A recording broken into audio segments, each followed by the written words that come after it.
दोस्तों सारी खबर पाने के लिए चैनल को सब्सक्राइब करें और उसके बाद ऑल नोटिफिकेशन पर क्लिक ज़रूर करें।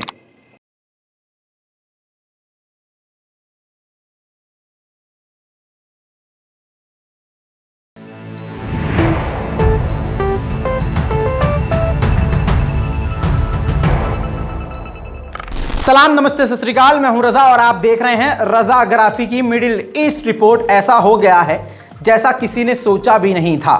आपको मालूम है कि यूक्रेन इस वक्त नाराज इजराइल से है क्योंकि इजराइल उसको हथियार देने को कई बार मना कर चुका है और मदद यूक्रेन की नहीं कर रहा है। टाइटल बहुत छोटा है लेकिन भारी भरकम बात यह है कि सिर्फ यूक्रेन नहीं, जो यानी ब्रिटेन हो, यूक्रेन हो, बड़े बड़े जो देश कल तक इजराइल के साथ थे, यूएन में पूरी तरह से खिलाफ हो गए। आपको आसान भाषा में सिंपल तरीके से बड़ी खबर बता रहा हूं। इस रिपोर्ट को ध्यान से पूरा देख लीजिए और समझ लीजिए। इजराइल फिलिस्तीन में जो अग्रेशन दिखा रहा है और गैर कानूनी तरीके से लोगों के मकानों को तोड़ रहा है, सारी दुनिया इस बात को देख रही है और अमेरिका भी इस बात को कई बार बोल चुका है कि ये इलीगल तरीके से काम इजराइल कर रहा है और हम इसमें इजराइल के साथ नहीं हैं।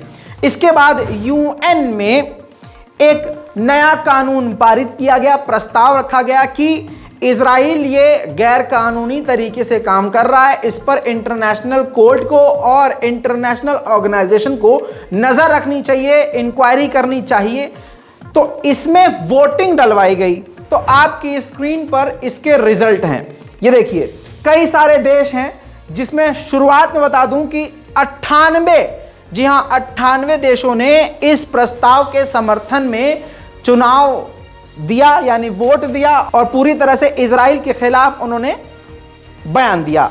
किस तरह से? अब ये आपकी स्क्रीन पर जो ग्रीन मार्क वाले जो आगे देश नजर आ रहे हैं, ये सब के सब, जैसे चाइना है, चिली है, चाड है, क्यूबा है, ये जितने भी हैं, इजिप्ट हैं, जॉर्डन है, कजाकिस्तान है, कीनिया है, जितने भी ये देश हैं जिनके आगे ग्रीन कलर का बॉक्स आपको नजर आ रहा है, इन्होंने इजराइल के अगेंस्ट वोट दिया।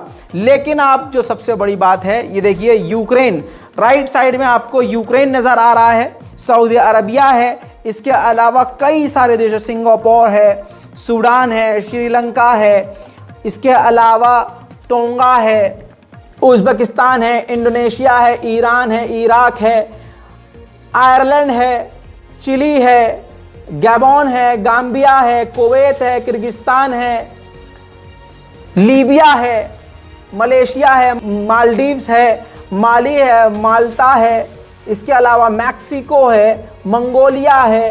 ये जितने भी बड़े बड़े देश हैं, खासकर देखिए ओमान भी है, पाकिस्तान भी है, पनामा भी है, पेरू भी है, पोलैंड भी है, पोर्तुगल भी है, कतर भी है, इन सभी देशों ने इजराइल के खिलाफ वोट दिया। 17 देशों ने इजराइल का साथ दिया, 52 देश इसमें एब्सेंट रहे। जो एब्सेंट में रहे, भारत एब्सेंट रहा, लेकिन पाकिस्तान ने इजराइल के खिलाफ वोट किया। इसके बाद देखिए, इसको उम्मीद थी इजराइल को कि कम से कम यूक्रेन तो खिलाफ नहीं बोलेगा, लेकिन जब यूक्रेन ने इजराइल के खिलाफ वोट किया तो यूएन के इजराइल के जो एनवॉय थे वो भड़क गए। रिपोर्ट आपकी स्क्रीन पर। भड़कते हुए उन्होंने कहा कि जिन जिन देशों ने हमारे खिलाफ वोट किया है, हम बुरी तरह से इससे आहत हुए हैं। खासकर इजराइल के एनवॉय ने कीव को, यानी यूक्रेन को लताड़ लगाई, कहा कि इससे हमारे रिश्ते और ख़राब होंगे और एक दूसरे पर भरोसा करने में अब मुश्किलें सामने आएंगी। तो दोस्तों, कुल मिला के यूएन में इजराइल के खिलाफ कानून पारित हुआ है। यूएन में जोरदार झटका इजराइल को। वहीं हिजबुल्लाह के लीडर हसन नसरुल्लाह ने कहा है कि मुझे इस बात पर यकीन नहीं है कि अगर नेतन्याहू जीते हैं और जीत गए हैं तो वो इस डील को जो लेबनान के साथ हुई है वो तोड़ देंगे। मैं इस बात को नहीं मानता। इंटरनेशनल लॉ के मुताबिक गोलान हाइट जो है वो सीरिया का हिस्सा है, लेकिन इलीगल तरीके से वहां पर कब्जा इजराइल का है। वहां पर उसने अपनी पोस्ट बना रखी है, मिलिट्री तैनात है, बताया ये जा रहा है, जो कि आपकी स्क्रीन पर सबूत के तौर पर लगा रहा हूं। वो भी द टाइम्स ऑफ इजराइल की ही रिपोर्ट लगा रहा हूं। 70,000 बुलेट, 70 ग्रेनेड, इसके अलावा कई छोटे मोटे और हथियार गोलान हाइट से इजराइल के चोरी हो गए हैं। ये इजराइल के लिए सबसे बड़ा झटका है। उधर जर्मनी और आइसलैंड ने एक मांग रखी है कि ईरान में जो वायलेंस ईरान के द्वारा किया गया है और ईरान लगातार अपनी जनता पर जो जुल्म कर रहा है उस पर यूएन में बैठकर सारी दुनिया डिबेट करे, यानी ईरान को घेरने की चाल। वहीं कल मैंने आपको रिपोर्ट दिखाई थी कि ईरानी एक प्लेयर ने हिजाब उतार दिया, पड़ोसी ने उसको पहनाने की कोशिश करी लेकिन उन्होंने पहना नहीं। अब जब कंट्रोवर्सी क्रिएट हो गई और उन पर बात आई कि आपने ये जानबूझकर किया, सरकार ने उनसे पूछा तो अब बयान आया है दूसरा। उन्होंने ये कहा कि मुझे पता नहीं चला टेंशन में और उस भीड़भाड़ में, और मेरा दिमाग कहीं और था, हवा चल रही थी, पता नहीं कब मेरे सर से वो हिजाब उतर गया, मुझे इस बात की भनक नहीं चली। दंगों के बीच ईरान के एक पैरामिलिट्री मेंबर को कत्ल कर दिया गया दंगाइयों के द्वारा, जिसके बाद ईरान ने 11 दंगाइयों को गिरफ्तार कर लिया है। अमेरिका के बाद जर्मनी खुलकर सामने ईरान के खिलाफ सामने आ गया है और ईरान के लोगों को भड़काने वाला बयान खुद जर्मनी के चांसलर ने दिया है।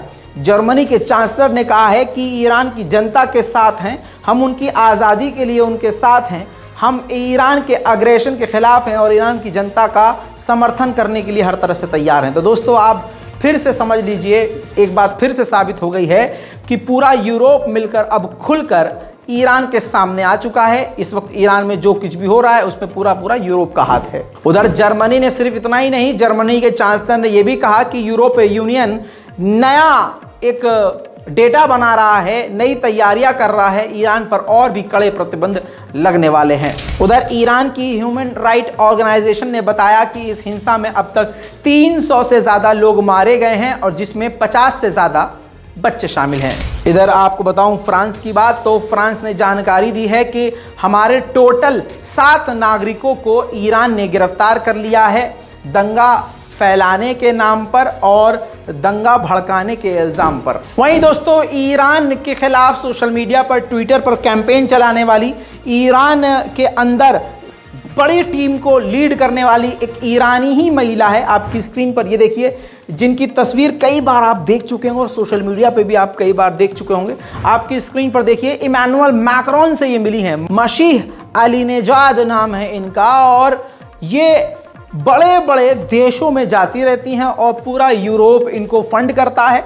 यूरोप के बड़े बड़े देश इनकी संस्था को, ऑर्गेनाइजेशन को पैसा देते हैं और आज सारी दुनिया में इनका असली चेहरा सामने आ गया है। और मैं अगर अपने आप को करेक्ट करूं तो एक बात क्लियर आ गई है सामने कि बाइडेन खुद सामने आ गए हैं ईरान के खिलाफ और फ्रांस के साथ ये चेहरा सामने इनका आ गया है, फ्रांस खुद सामने आ गया है। इसके अलावा जर्मनी सामने आ चुका है, ब्रिटेन सामने आ चुका है। ईरान में जो हिंसक प्रदर्शन हो रहे हैं खुलकर ये लोग समर्थन कर रहे हैं, उसको फंड कर रहे हैं। उधर ईरान ने अज़रबैजान के कई लोगों को गिरफ्तार किया। ईरान के रोज़े शिरीन में जो धमाका हुआ इसमें 11 से 12 अज़रबैजान के लोगों को गिरफ्तार किया गया था और अज़रबैजान पर बड़ा इल्ज़ाम लगा, जिसके बाद अज़रबैजान ने ईरान के एम्बेसडर को समन किया। वहीं दोस्तों इन सबके बाद जो इजराइल को तमाचा यूएन में लगा, इजराइल का लैपिड पूर्व प्रधानमंत्री सामने आया और उसने कहा कि हम यूएन के इस रेजोल्यूशन को रिजेक्ट करते हैं। सोच के देखिए, यूएन को कोई नहीं ठुकराता लेकिन इजराइल ठुकरा रहा है। अगर इजराइल की जगह कोई और ठुकराता तो दुनिया उसको आतंकवादी घोषित कर देती।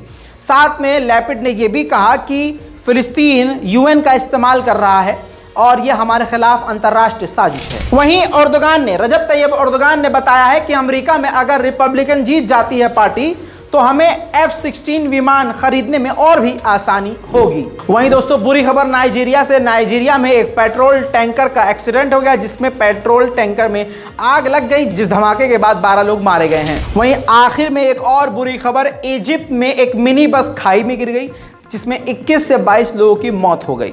मिडिल ईस्ट की ये थी सबसे बड़ी खबरें जो कि आपको किसी भी चैनल पर सुनने को नहीं मिलेंगी। रिपोर्ट को शेयर कीजिए, दुआओं में याद रखिए। जय हिंद।